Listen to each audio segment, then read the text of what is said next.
வாழ்க வளமுடன். ஓம் நமச்சிவாய. அனைத்து தமிழ் உள்ளங்களுக்கும் வணக்கம். நிகழும் ஸ்ரீ மங்களகரமான சோபகிருது ஆண்டு மார்கழி மாதம் 15ஆம் தேதி பின்னிரவு 16ஆம் தேதி முன்னிரவு திங்கள் கிழமை அன்று பஞ்சமியும் மகம் நட்சத்திரமும் பிரீத்தி நாமயோகமும் கௌளவ கர்ணமும் சித்தயோகமும் கூடிய சுபயோக சுபதினத்தில் உதயாதி இரவு 12 மணிக்கு கன்னியா லக்னத்தில் ரிஷப நவா அம்சமும் மகர திரிகோணமும் கொண்டு இந்த சீர்மிகு ஜனவரி மாதம் பிறக்கிறது. பிறக்கும் மாதம் மற்றும் வருட பிறப்பில் அனைவரும் சீரும் சிறப்புடனும் ஆயுசுடனும் ஆரோக்கியத்துடனும் அனைத்து விதமான சேமங்கள் பெறவும், திருமணம் கைகூடி வரவும், சந்தான பாக்கியம் கிட்டவும், நல்ல வேலை கிடைக்கவும், வெளிநாடு பயணம் இனிதே பெறவும், வீடுமனை வாகனம் அமையவும், ஆண்டின் தொடக்க நாளில் இறைவனை திருக்கோவில்களில் சென்று வழிபாடு செய்து வருவது நல்லது. இந்த ஆண்டு சிவனுக்கும் விநாயகருக்கும் உகந்த நட்சத்திரமான சுவாதி நட்சத்திரத்தில் பிறக்கிறது.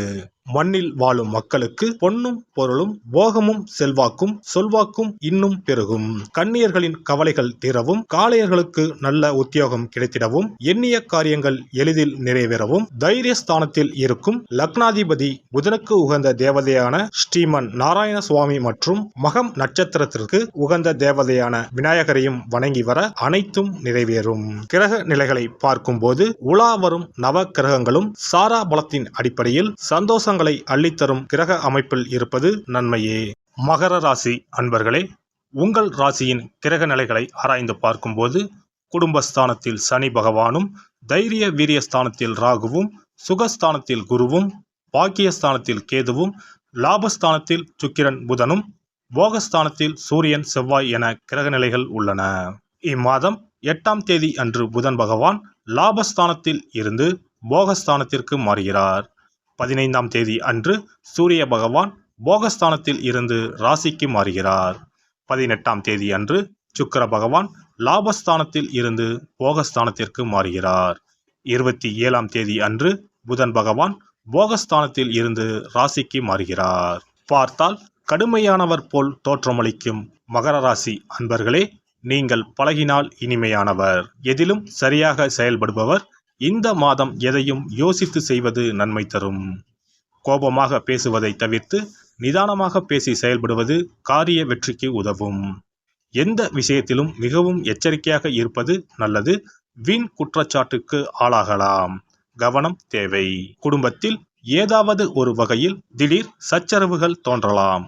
அதற்கு இடம் கொடுக்காமல் நடந்து கொள்வது நன்மை தரும். உடல் ஆரோக்கியத்தில் கவனம் தேவை. பொருட்களை கவனமாக பார்த்து கொள்வது நல்லது. பண விஷயத்தில் கூடுமானவரை அடுத்தவரை நம்புவதை தவிர்ப்பது நல்லது. உத்தியோகத்தில் இருப்பவர்கள் பயணங்கள் செல்லும் போது, வாகனங்களில் செல்லும் போதும் கவனம் தேவை. வேலை செய்யும் இடத்தில் மன வருத்தம் ஏற்படும்படியான சூழ்நிலை உருவாகலாம், எச்சரிக்கை தேவை. தொழில் வியாபாரத்தில் ஈடுபட்டு இருப்பவர்கள் வாடிக்கையாளர்களிடம் நிதானமாக பேசி அனுசரித்து செல்வது நன்மை தரும். எதிர்பார்த்த பணம் தாமதப்படலாம். பெண்களுக்கு கோபத்தை தவிர்த்து நிதானமாக பேசுவது காரிய வெற்றிக்கு உதவும். யோசித்து செய்யும் வேலைகள் சாதகமாக முடியும். கலைத்துறையினருக்கு நல்ல லாபம் கிடைக்கும். அலைச்சல் இருக்கும், ஆனால் கடந்த காலத்தை விட கூடுதல் வருவாய் பெறலாம். புதிய ஒப்பந்தம் தொடங்குவதற்கு முன் ஒன்றுக்கு மேற்பட்டவர்களிடம் ஆலோசனை செய்யவும். அரசியலில் உள்ளவர்களுக்கு நற்பெயர் எடுப்பதற்குண்டான சூழ்நிலைகள் உருவாகும். எதிர்பார்த்த பதவிகள் வந்து சேரும். நல்ல நிலைக்கு உயர்த்தப்படுவீர். மாணவர்களுக்கு திட்டமிட்டு பாடங்களை படிப்பது வெற்றிக்கு உதவும். எதிலும் அவசரம் காட்டாமல் நிதானத்தை கடைபிடிப்பது நல்லது.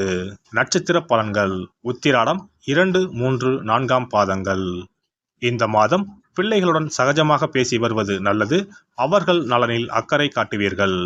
பெண்களுக்கு வீண் அலைச்சலும் காரிய தாமதமும் ஏற்படலாம்.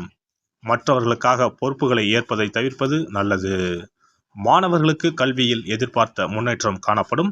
எதிர்பார்த்த உதவிகள் கிடைக்கும். எதிர்ப்புகள் விலகும். மனக்குழப்பம் நீங்கும். கடன் பிரச்சனை குறையும். பண வரத்து அதிகரிக்கும். மனக்குழப்பத்தை உண்டாக்கலாம். எதையும் ஒரு முறைக்கு பலமுறை யோசித்து செய்வது நல்லது. திருவோணம் நட்சத்திரம். இந்த மாதம் காரிய தடைகள் விலகும். பயணங்கள் மூலம் நன்மையை தரும்.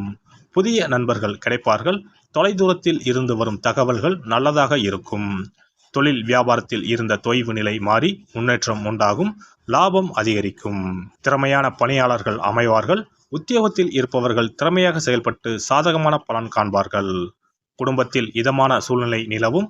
உங்களது கருத்துக்களுக்கு மாற்று கருத்துக்கள் இருக்காது. அவிட்டம் 1 மற்றும் 2ஆம் பாதங்கள். இந்த மாதம் கணவன் மனைவிக்கு இடையே மகிழ்ச்சி அதிகரிக்கும். குழந்தைகளின் செயல்பாடுகள் மன திருப்தியை தரும். வேடிக்கை வினோதங்களை கண்டு கழிக்கும் சூழ்நிலை ஏற்படலாம். பெண்களுக்கு தொலைதூர தகவல்கள் மன மகிழ்ச்சியை தருவதாக இருக்கும். பயணங்களால் சாதகமான பலன் கிடைக்கும். மாணவர்களுக்கு கல்வி தொடர்பான விஷயங்கள் சாதகமாக முடியும். திறமை வெளிப்படும். குறைகள் நீங்கும். மனம் மகிழும் சம்பவங்கள் உண்டாகும். மன நிம்மதியும் மனோதிடமும் உண்டாகும். விநாயக பெருமானை தீபம் ஏற்றி அருகம்புல்லால் அர்ச்சனை செய்து வணங்க எல்லா துன்பங்களும் நீங்கும். உடல் ஆரோக்கியம் உண்டாகும். இம்மாத அதிர்ஷ்ட கிழமைகள் ஞாயிறு, செவ்வாய், வியாழன். சந்திராஷ்டம தினங்கள் 1, 2, 28, 29. அதிர்ஷ்ட தினங்கள் 21 மற்றும் 22. சிறப்பு பரிகாரங்கள். வீட்டில் இருக்கக்கூடிய சிறு சிறு அமைப்புகளை மாற்றி அமைத்தாலே வருமானம் அதிகரிக்கும் என்று சாஸ்திரங்கள் கூறுகின்றன. அந்த வகையில் பணம் குறைவதற்கான காரணம் என்ன? வருமானம் அதிகரிக்க அலமாரியை எப்படி வைத்திருக்க வேண்டும்? வீட்டை எப்படி வைத்திருக்க வேண்டும் என்பதை பார்ப்போம்.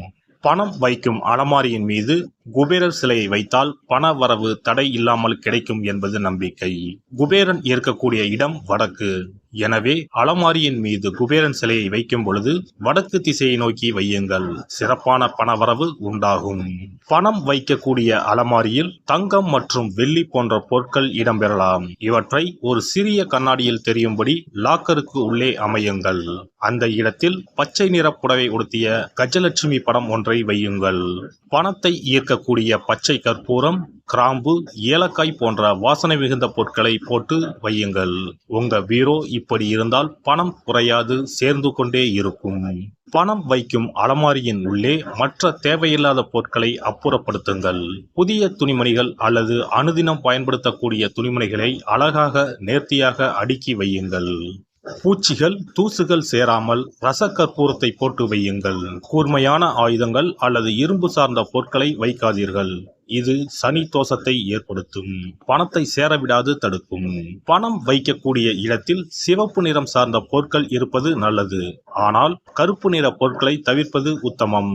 லட்சுமி தேவிக்கு சிகப்பு உகந்தது என்பதால் சிகப்பு நிற துணிகளை அல்லது பொருட்களை அடுக்கி வைக்கலாம். ஆனால் கருப்பு நிற துணிமணிகள் மற்றும் பொருட்களை அங்கிருந்து அப்புறப்படுத்துவது நல்லது. இதுவும் பணத்தடையை உண்டாக்கக்கூடிய ஒரு விஷயமாக இருக்கிறது.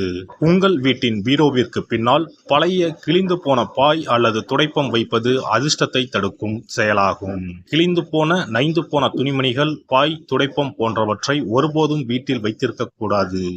அதை குப்பை தொட்டியில் போட்டு விடுங்கள். வீண் விரயம், மருத்துவ செலவுகள், அனாமத்தாக பணம் செலவழிவது போன்றவை இருந்தால் உங்களுடைய வீட்டில் இருக்கக்கூடிய கழிவறை மற்றும் பாத்ரூம் கதவுகளை எப்பொழுதும் மூடி வைத்திருக்கிறீர்களா என்பதை கவனியுங்கள். பழங்காலங்களில் இவை வெளியே இருந்தன. ஆனால் மாடர்ன் உலகில் வீட்டிற்கு உள்ளே இருப்பதால் இவற்றை திறந்த நிலையில் வைத்திருந்தால் பணமானது வீண் செலவழியும் என்று வாஸ்து சாஸ்திரம் கூறுகிறது. வீட்டின் பின்புறம் ஒற்றை மரம் இருப்பது நல்லதல்ல. ஒற்றை மரம் பின்புறம் இருந்தால் குடும்பத்திற்கு ஆகாது. சண்டை சச்சரவுகள் அடிக்கடி வரும் என்று நம்பப்படுகிறது. மேலும் இது பணத்தடையை ஏற்படுத்தி வருமானத்தை குறை செய்யும். மரம் வளர்த்தால் இடைவெளி விட்டு நிறைய மரங்களை வளருங்கள். எல்லாம் வல்ல இறையருளால் நீங்களும் உங்கள் அன்பு குடும்பமும் உடல் நலம், நீலாயுள், நிறை செல்வம், உயர் புகழ், மெய்ஞானம் ஓங்கி வாழ்க வளமுடன்.